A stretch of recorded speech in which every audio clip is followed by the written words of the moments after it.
کہ سنو تمہارے کھانوں پر دو فرشتے ہیں جو یہاں کا فرشتے کا کام ہے وہ نیک ہی لکھے. ہم نماز پڑھیں گے وہ نیک ہی لکھے گا, ہم اذان دیں گے وہ نیک ہی لکھے گا, ہم قرآن پڑھیں گے وہ نیک ہی لکھے گا, ہم عمرہ کریں گے وہ نیک ہی لکھے گا, ہم روزہ رکھیں گے وہ نیک ہی لکھے گا, ہم جو بھی نیک کام کریں گے وہ لکھے گا.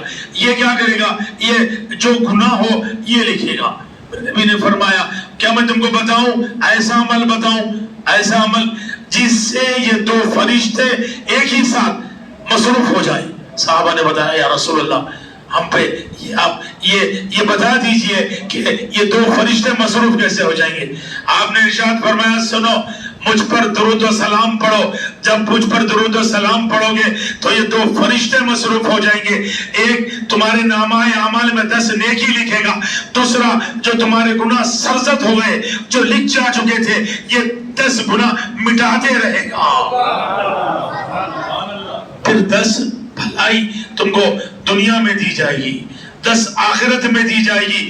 ایک درود اور 40 نیکی. آپ اندازہ لگائے ایک مرتبہ درود شریف پڑھ لیں. پھر اپنے گھروں میں درود شریف محفل کا انعقاد کرے, دستر کا انعقاد کرے. اب دیکھیں میں جلسہ بولا آپ سن لیے, اس سے پہلے تقریر بھی اب آپ کی ذمہ داری, میری ذمہ داری جو میں بولا میری ذمہ داری ختم ہو گئی, ان کی ذمہ داری ختم ہو گئی. اب جتنے بیٹھے آپ اندازہ لگاؤ میرے نبی مکرم نے کیا فرمایا. آپ نے ارشاد فرمایا ایک مرتبہ درود شریف پیش کریے.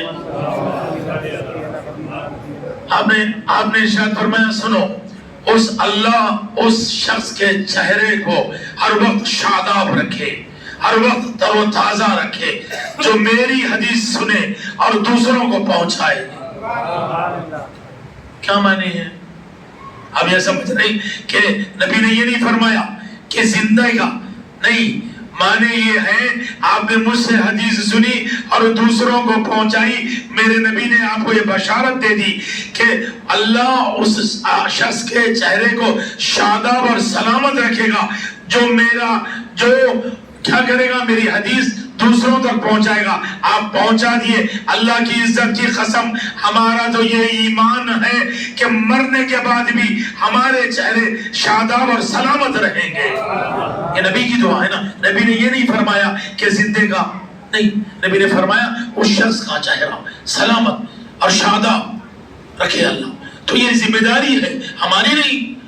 ایسا ہے مرشد کی ذمہ داری, خطیب کی ذمہ داری, گناہ ہوتے ہوئے دیکھ رہی انجان مار دے رہی, لوگوں کو گالیاں دیتے ہوئے دیکھ رہی, اپنے کو کیا انجان مار دے رہی. اب اندازہ لگائے میرے نبی نے فرمایا کہ جتنی قوموں پر عذاب آیا نبی سے پہلے, جتنے نبی گزرے عذاب آیا گناہوں کی وجہ سے نہیں آیا, گناہوں کی وجہ سے نہیں آیا, اس وجہ سے آیا کہ وہ گناہ ہوتے ہوئے دیکھتے تھے, روکتے نہیں تھے. ان کو زبان سے نہیں روکتے تھے, ان کو ہاتھ سے نہیں روک سکتے تھے. پھر میرے